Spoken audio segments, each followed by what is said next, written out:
Pâté en croûte maison. Planning conseillé. Le pâté en croûte est un exercice de patience. Il est bien meilleur s'il est préparé sur 3 jours. J2. Marinade des viandes et préparation de la pâte. J1. Montage et cuisson. Jour J. Coulage de la gelée et dégustation. Après repos. Ingrédients. Pour un moule à cake standard ou moule à pâté de 30 cm. 1. La pâte à foncer, 500 g de farine, 250 g de beurre mou ou moitié beurre, moitié sein doux pour plus de croustillant. 10 g de sel fin, un jaune d'œuf, 15 cl d'eau, environ, 2. Les viandes, la farce, 400 g d'épaules de veau, partie maigre, 400 g d'échine de porc, désossée, 200 g de poitrine fumée, lard, optionnel, 50 g de pistaches torréfiées, 3. La marinade et l'assaisonnement, 18 g de sel fin, c'est précis, comptez environ 15-16 g de sel par kilo de farce totale. 3 g de poivre blanc moulu, 2 échalotes ciselées, un gousse d'ail haché, un cuillère à café de 4 épices ou juste muscade et thym, 5 cl de cognac, Armagnac ou Porto, 5 cl de vin blanc sec. 4.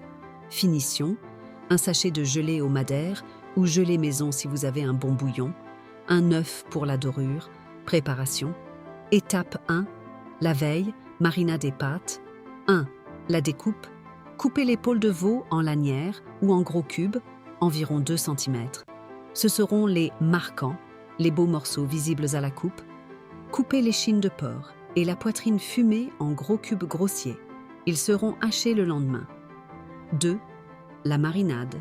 Mettez toutes les viandes dans un grand saladier. Ajoutez le sel, le poivre, les épices, l'ail, l'échalote et les alcools. Mélangez bien à la main pour que la viande s'imprègne. Couvrez et laissez au frigo 12 heures à 24 heures. 3. La pâte. Mélangez la farine et le sel. Incorporez le beurre mou du bout des doigts pour obtenir un sable. Ajoutez le jaune d'œuf et l'eau petit à petit jusqu'à former une boule homogène. Ne la travaillez pas trop pour qu'elle ne soit pas élastique. Filmez et laissez reposer au frigo. Indispensable pour qu'elle ne se rétracte pas à la cuisson. Étape 2. Le lendemain, montage et cuisson. 1. Le hachage. Séparez les beaux morceaux de veau de la marinade. Réservez-les. Passez l'échine de porc et la poitrine fumée au hachoir. Grille moyenne. Si vous n'avez pas de hachoir, utilisez un robot mixeur par petites impulsions. Ne faites pas une purée, gardez de la texture. Mélangez cette viande hachée avec le jus de la marinade, restez dans le saladier, un œuf entier pour lier et les pistaches. Mélangez énergiquement à la main jusqu'à ce que la farce soit collante. 2. Le fonçage, montage. Étalez la pâte sur 4 à 5 mm d'épaisseur. Beurrez et farinez votre moule. Déposez la pâte dans le moule en la faisant bien adhérer aux parois. Laissez dépasser un peu de pâte sur les bords. Remplissage. Déposez une couche de farce hachée, puis disposez des morceaux de veau, marquants, au centre sur toute la longueur. Recouvrez de farce hachée, remettez du veau et finissez par la farce. Tassez bien. 3. La fermeture. Posez un couvercle de pâte sur le dessus. Pincez les bords avec la pâte qui dépassait pour sceller hermétiquement. Faites 2 ou 3 trous. Cheminez sur le dessus et insérez de petits rouleaux de papier aluminium ou papier cuisson pour laisser sortir la vapeur. Décorez avec les chutes de pâte et dorez au pinceau avec l'œuf battu. 4. La cuisson. Enfournez à 220 degrés Celsius pendant 15 minutes pour saisir la pâte. Baissez à 180 degrés Celsius et poursuivez la cuisson environ 45 à 60 minutes. Astuce.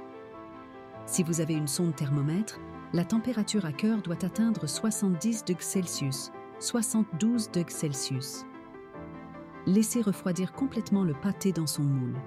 Étape 3. Le surlendemain, la gelée. 1. Une fois le pâté froid, la viande s'est rétractée, créant un vide entre la croûte et la farce. 2. Préparez la gelée selon les instructions du paquet. Laissez-la tiédir, elle ne doit pas être bouillante. 3. Versez la gelée liquide par les cheminées jusqu'à ras-bord. Tapez légèrement le moule pour faire descendre la gelée partout. 4.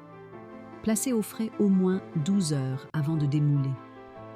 Les secrets de la réussite, la température de la pâte.